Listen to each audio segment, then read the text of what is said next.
Hello students, good morning to all of you. I am Karanveer Yadav sir, physics faculty. Dear student, in our previous lecture we discussed about laws of motion, Newton first law, second law and third law of motion. बेटे जैसे मैंने आपसे discuss किया था तो second law of motion है वो ये मान लीजिए अपना जो यूनिट है लॉज ऑफ मोशन इसका बेस है। आप जो भी डेरिवेशन सोल्व करेंगे उन सभी में आप सेकंड लॉ ऑफ मोशन का बेसिकली यूज करेंगे। ठीक है, तो बेटे आज अपना न्यू टॉपिक स्टार्ट करते हैं। अपना न्यू टॉपिक है इम्पल्स। इम्पल्स बेटे इम्पल्स को हम रिप्रेजेंट करते हैं सिंबल जे से। ठीक है, व्हाट इज इम्पल्स आपसे पूछा जाएगा व्हाट इज इम्पल्स, और इम्पल्स का अपने डेली लाइफ में क्या क्या यूज है उसके बारे में हम जानेंगे। ठीक है, तो बेटे सिंपल वे में मैं ये कह सकता हूँ impulse of a body, impulse of a body is the total effect of force, total effect of force which is equal to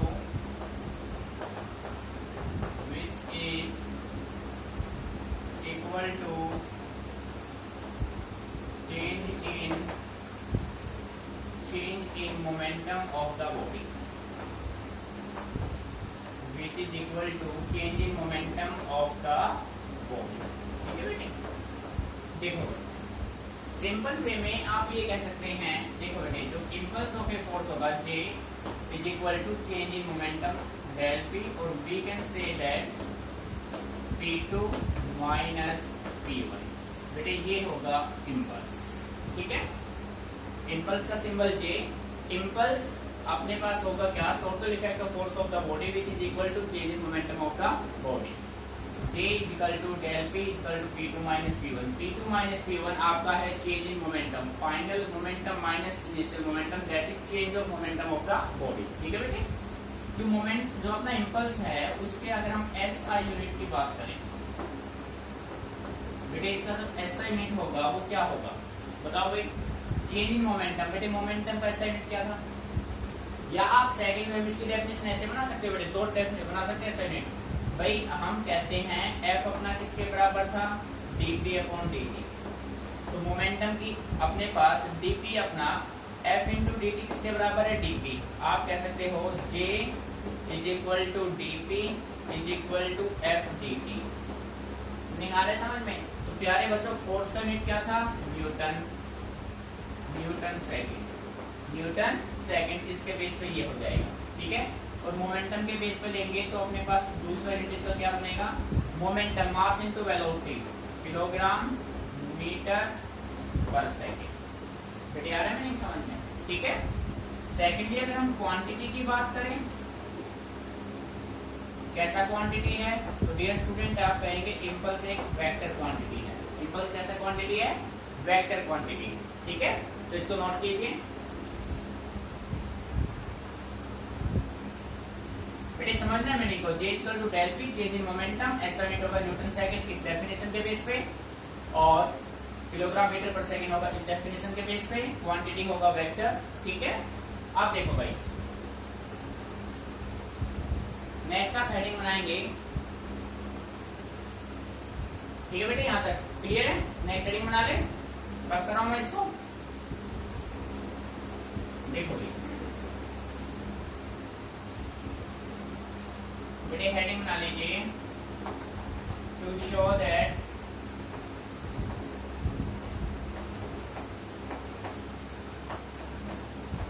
impulse is equal to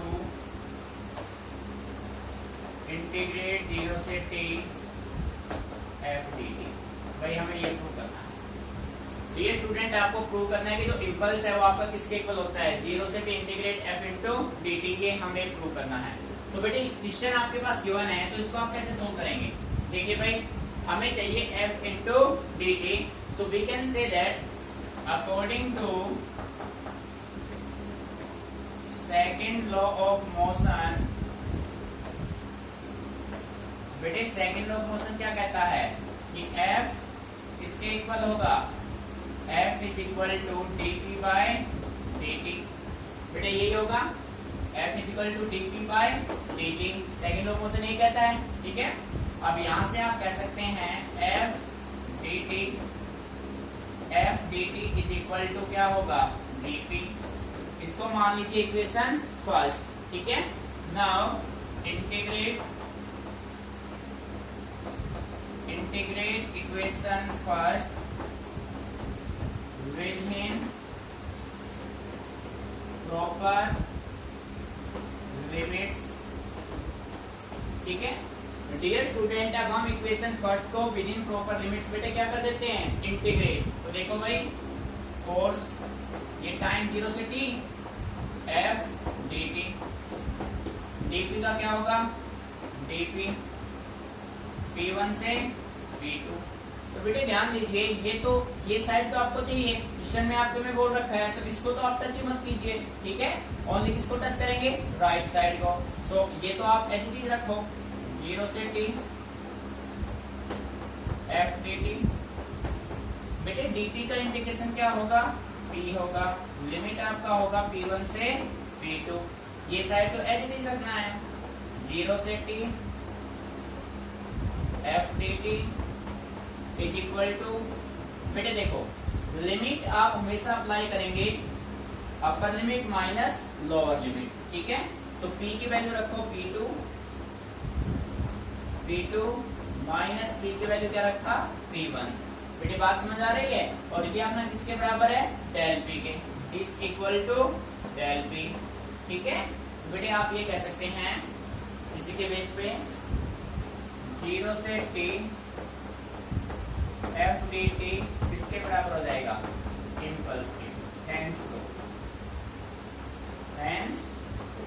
तो बेटे आपने देखो सेकंड लॉ की हेल्प से आपने इस रिजल्ट को सोल्व किया, ठीक है। मीनिंग लेफ्ट साइड को आप टच मत करना, बिकॉज ये तो आपको प्रूव करना है, ठीक है बेटे। सो अच्छे से कीजिए, समझ के, कोई प्रॉब्लम आती है तो मेरे से डिस्कस कीजिए, क्लियर।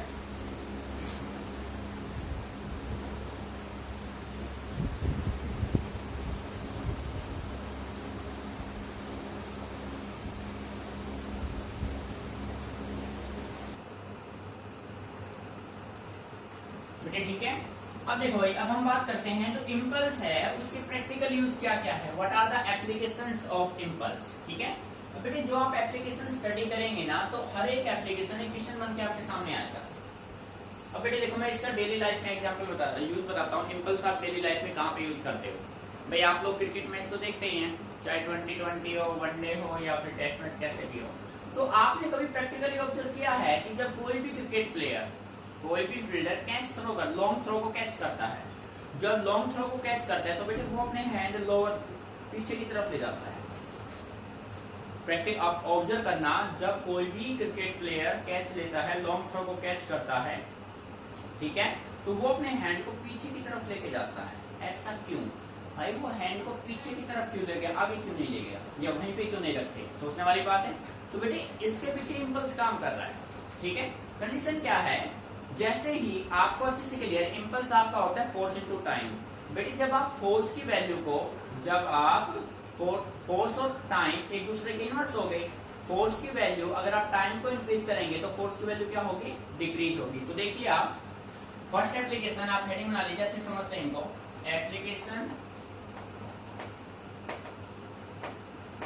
एप्लीकेशन ऑफ इम्पल्स, ठीक है।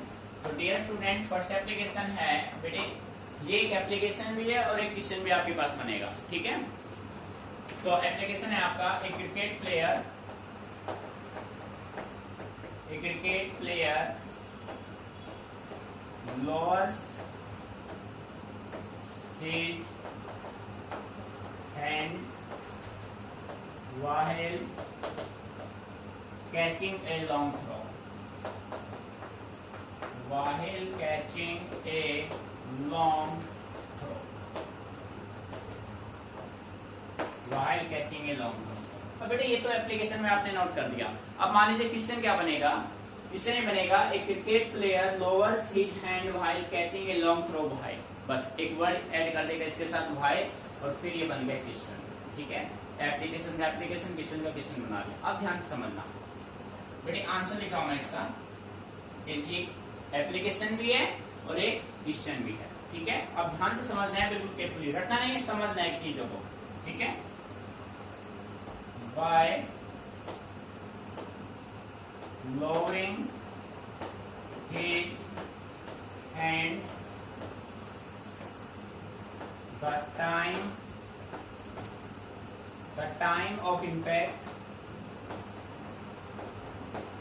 between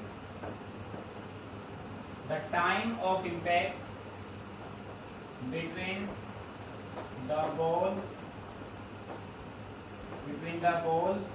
and the hands increase, and the force between them decrease, so the cricket player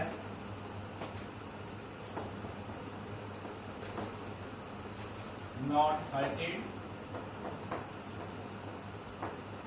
देखो बेटे मान लीजिए आप यहाँ पे हैं, अब जैसे आपने हैंड लोअर किए, पीछे की तरफ किए, लोअर मीन पीछे की तरफ, जैसे ही आप अपने हैंड को पीछे की तरफ करेंगे आप डिस्टेंस को इंक्रीज करेंगे, डिस्टेंस को इंक्रीज करेंगे टाइम बढ़ेगा।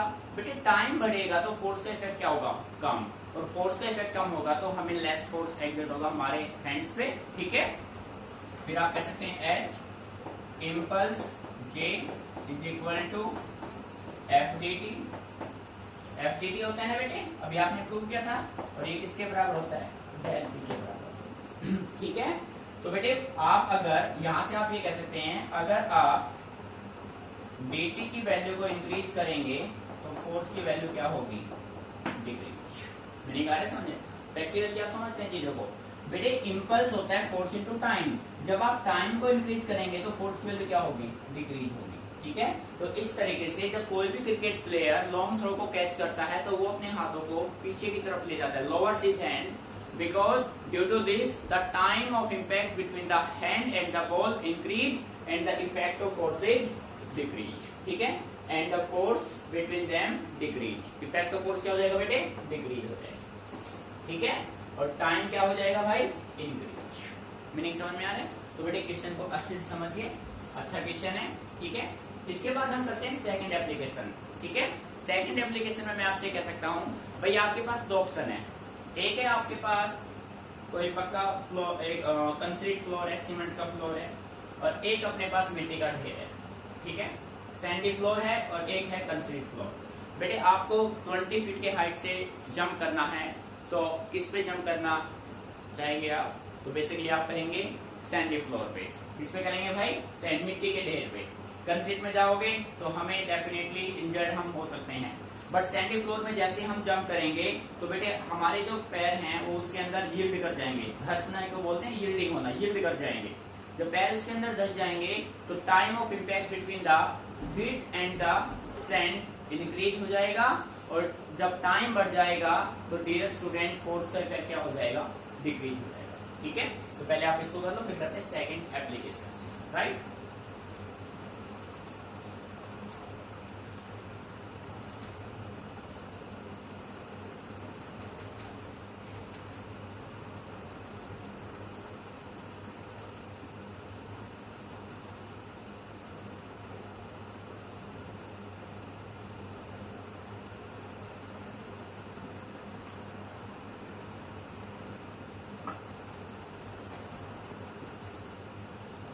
देखो बेटे आपका सेकंड एप्लीकेशन, बेटे देखो प्रैक्टिकल यूज हो रहा है ना डेली लाइफ में, ठीक है।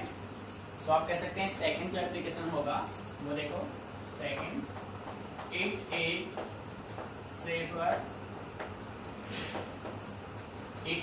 Safer to jump on a sandy floor. बेटे सैंडी फ्लोर मीन्स मिट्टी का ढेर, सैंडी फ्लोर, देन ऑन ए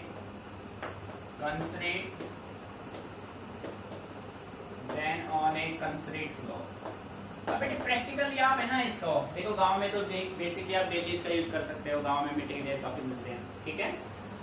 तो डियर स्टूडेंट, आप प्रैक्टिकली चीजों को ऑब्जर्व कर रहे हैं, यहाँ पे फिजिक्स का डेली लाइफ में आप यूज ले रहे हैं, ठीक है। तो देखिए बेटे, वहन, इसका आंसर आप कह सकते हैं, यहाँ पे बस एक वर्ड ऐड कर देंगे भाई, ये क्वेश्चन बन जाएगा। एप्लीकेशन बताइए अपना। वहन ए पर्सन, वहन a person jump on a sandy floor, he yields, बेटे yield का मतलब है पैर का धंसना, मिट्टी के अंदर चले जाना पैर का, ठीक है। When a person jump on a sandy floor, he yields, and the time of impact between the feet and the floor increases, and the effect of force on feet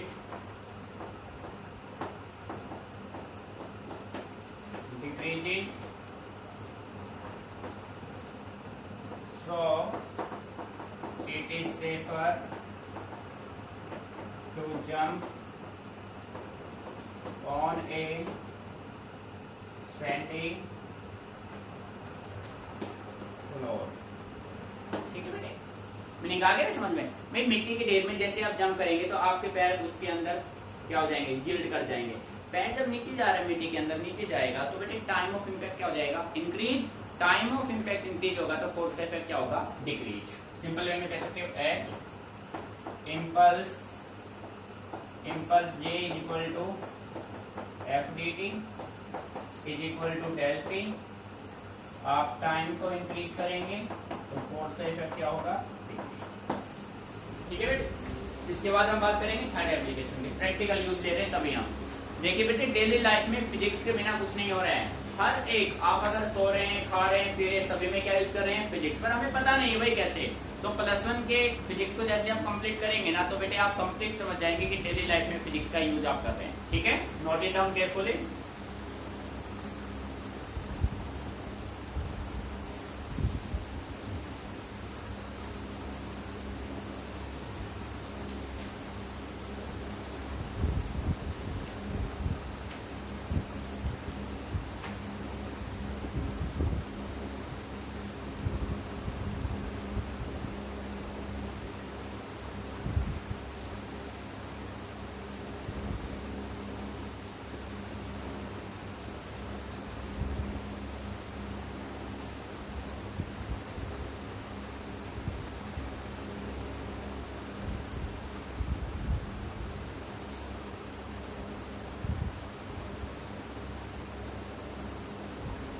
बेटे देखो, मीनिंग यहाँ देखिए बेटे, रटना नहीं है, चीजों को समझना है तरीके से, बिल्कुल ठीक है। अब बात करते हैं थर्ड एप्लीकेशन का इसका। वो देखो भाई बेटे, टॉपिक बिल्कुल इंटरेस्टिंग है, डेली लाइफ में आप यूज कर रहे हैं फिजिक्स का, ठीक है। अब देखो थर्ड एप्लीकेशन हम ये कह सकते हैं,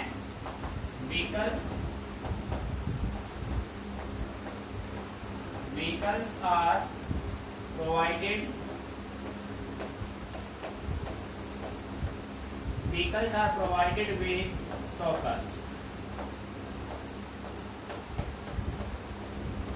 ठीक है बेटे। अब ये बताओ, जो व्हीकल्स होते हैं कि जो चाहे बाइक हो, स्कूटी है, गाड़ी है, सभी में क्या होते हैं, शॉकर्स लगे होते हैं। क्यों लगे होते हैं भाई, शॉकर क्यों लगाए हमने, ठीक है, बात समझ आ रही है। तो बेटे उसमें भी इम्पल्स काम कर रहा है, ठीक है। शॉकर का बेसिक वर्क क्या है, उसके बारे में हम समझते हैं। देखिए इसका आंसर किसे बन जाएगा भाई, vehicles are provided with shockers by, ठीक है। एप्लीकेशन का एप्लीकेशन, किशन का किशन बन गया भाई। तो बेटे देखो, when A vehicle goes over uneven बेटे अनइवन कह सकते हैं और क्या कह सकते हैं, रफ सरफेस। अनइवन और rough surface when a vehicle goes over uneven rough surface, then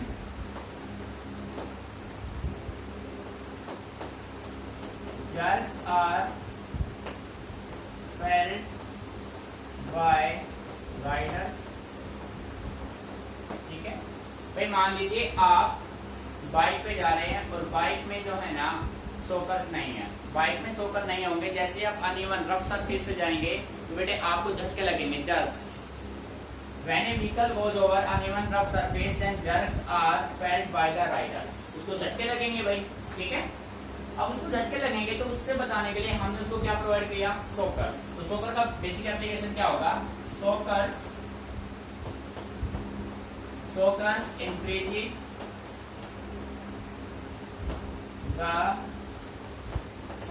increases the time of impact between the road and vehicle and decreases the effect of force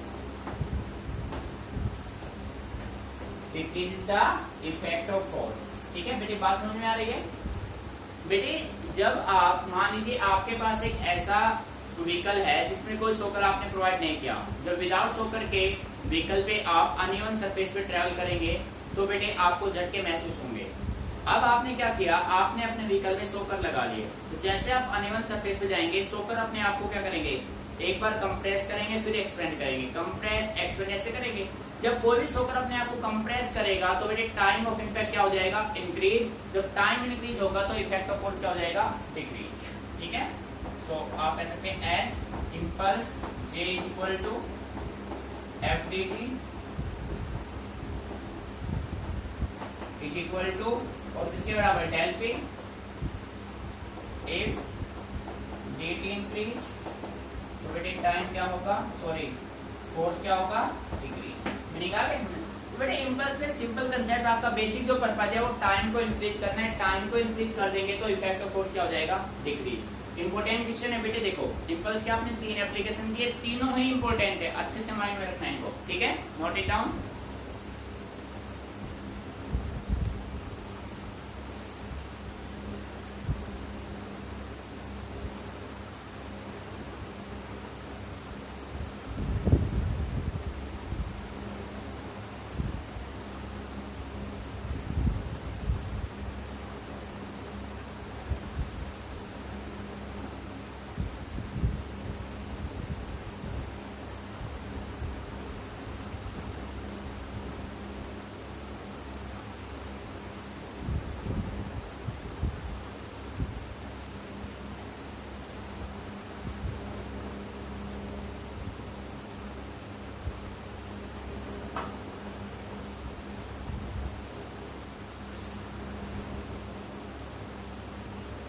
बेटे देखो, ठीक है, अब हम नेक्स्ट टॉपिक करते हैं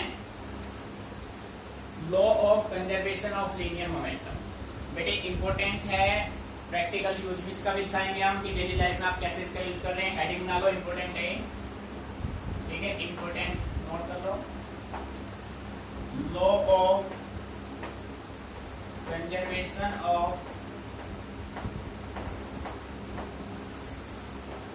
linear momentum, ठीक है बेटे देखो ध्यान से, law of conservation of linear momentum है क्या। आप मान लीजिए आपके पास एक आइसोलेटेड सिस्टम है, किसी भी आइसोलेटेड सिस्टम का जो नेट मोमेंटम होगा, लीनियर मोमेंटम होगा, वो क्या होगा, 0 होगा, ठीक है। तो देखो बेटे कांस्टेंट होगा the total linear momentum, the total linear momentum of an isolated system remains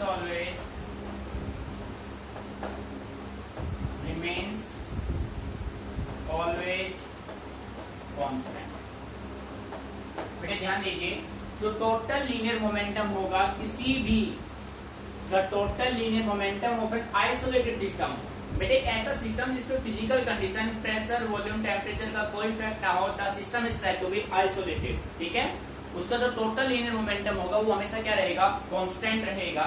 सो आप कह सकते हैं del P is equal to constant. ठीक है बेटे, अब हमें ये प्रूव करना है, आपको प्रूव करना है कि किसी भी आइसोलेटेड सिस्टम का जो टोटल लीनियर मोमेंटम है वो क्या है, कांस्टेंट। तो इसको प्रूव करते हैं। यहाँ पे देखो बेटे, अच्छे समझना है, इंपोर्टेंट टॉपिक है, फिर इसका प्रैक्टिकल यूज हम देखेंगे, प्रूफ। तो इसलिए मान लीजिए, लेट अस कंसीडर, बेटे ध्यान से सुनना केयरफुली, ठीक है। Let us consider an isolated system और a system of two bodies,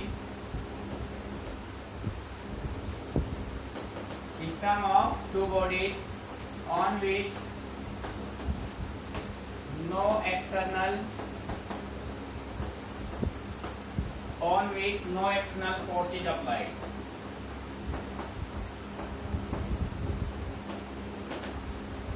मेरे ध्यान से समझना केयरफुली, टॉपिक इंपॉर्टेंट है, डेली लाइफ में इसका हम यूज करते हैं। आपने मान लिया कि अपने पास कोई एक आइसोलेटेड सिस्टम है, या तो आप एक आइसोलेटेड सिस्टम मान लीजिए, या फिर आप एक ऐसा सिस्टम मान लीजिए टू बॉडीज का जिसपे आपने कोई भी एक्सटर्नल फोर्स एक्सर्ट नहीं किया है। ठीक है, और a system of two bodies on which no external force is applied. Main point है आपका ये। ठीक है, अब देखो बेटे, तो मान लेते हैं यहाँ पे let del P change in, आप डेल पी या डीपी कुछ भी मान सकते हो भाई, डीपी या डेल पी। ठीक है, change in momentum of body at any time t।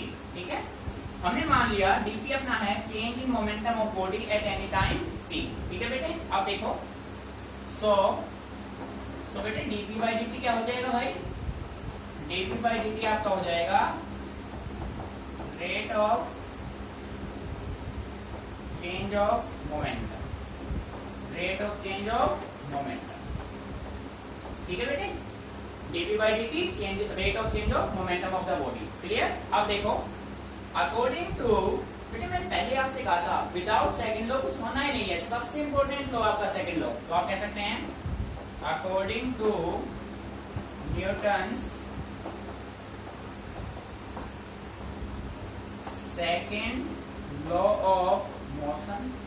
बेटे पूरा फोकस बोर्ड पे रहे।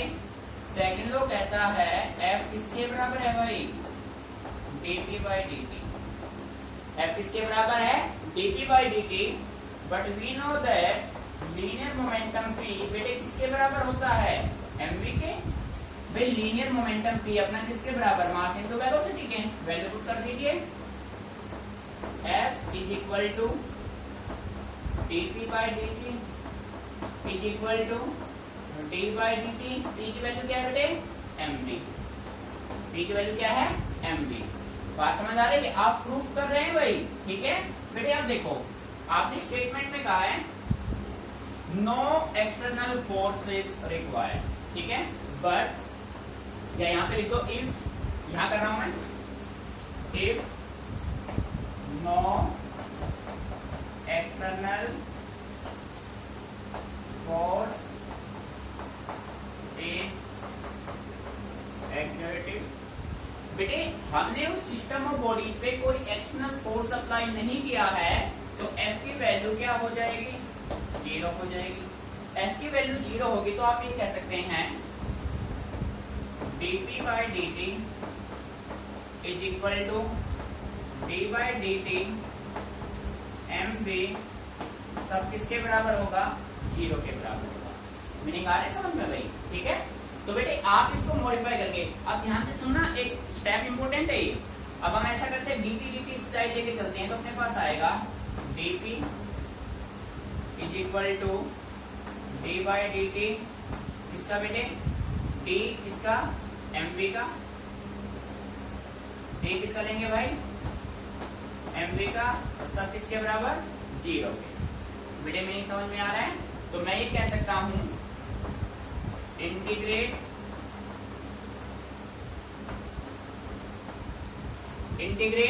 विद इन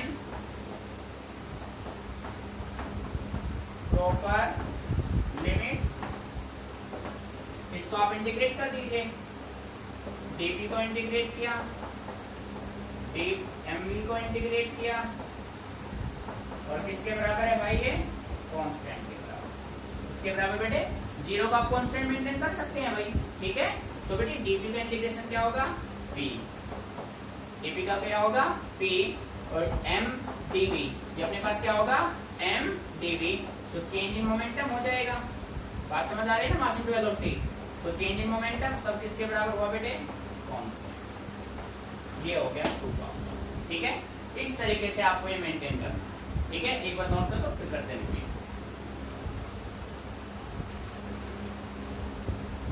ठीक है। और बेटे यहाँ पे आप ये भी लिख सकते हैं, जरूरी डैश भी, आप यहाँ पे मास इनटू वेलोसिटी सीधा ये भी कर सकते हैं, ये भी लिख सकते हैं mv, ठीक है।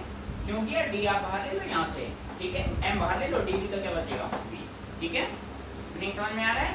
तो बेटे इस तरीके से आपने ये प्रूव किया। अब हम बात करेंगे इसके बाद इसके एप्लीकेशन की। बेटे कंसेप्ट इंपोर्टेंट है, एक बार फिर देख लो। हमें प्रूव करना था law of conservation of linear momentum. तो हमने इसके लिए मान लिया कि अपने पास कोई एक आइसोलेटेड सिस्टम है, किसी भी आइसोलेटेड सिस्टम का जो टोटल लीनियर मोमेंटम है बेटे वो हमेशा होगा कांस्टेंट। उसको प्रूव करने के लिए हमने एक आइसोलेटेड सिस्टम अज्यूम कर लिया, या फिर इसके बजाय आप एक सिस्टम अज्यूम कर सकते हैं टू बॉडीज का, जिसपे एक्सटर्नल फोर्स की वैल्यू क्या हो, 0 हो, ठीक है। तो इस तरीके से आप उसको मेंटेन कीजिए, रिजल्ट आपका फाइनल बनेगा, ठीक है बेटे। Note it down carefully.